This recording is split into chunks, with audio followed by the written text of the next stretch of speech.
За нас е чест да ви посрещам на изложбата Нишки от душата по инициатива на Дамски клуб Прежда и кълбета при Народно читалище Светлина 1941 година.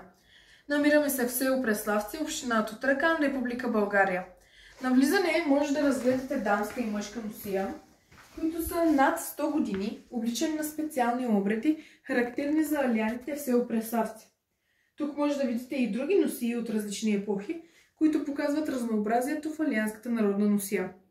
Допълнителни експонати включват материали от стопанската дейност и живота на населението на селото, които разкриват ежедневието, празниците и ритуалите на общността.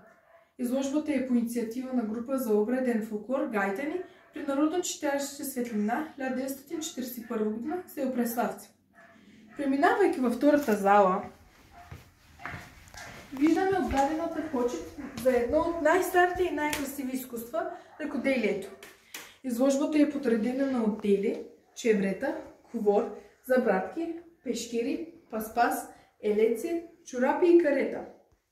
Нека заедно се потопим в този свят от нишки цветове, нека всяка от тези творби ви разкаже своята история. Везбата е част от нашата идентичност. Тя е история разказана без думи, чрез цветове, фигури и символи. Във всяка бримка е втъкано обич, надежда и благословие. Във всеки бод се крие послание за плодородие, за здраве и щастие. Нашите баби и прабаби са предавали уменията си от поколение на поколение, за да не прекъсва нишката на традицията, създавайки изкуство, което интерпретира органични форми, изразяваща тяхната връзка с природата и Вселената. Мотивите на цветя в алианската култура символизират духовност, хармония и еволюция.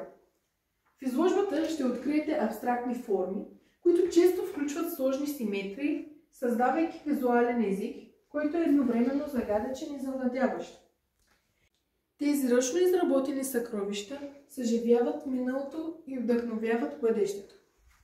Те ни напомнят, че красотата на ръчния труд е вечна и че културното наследство оживява, когато го пазим и споделяме.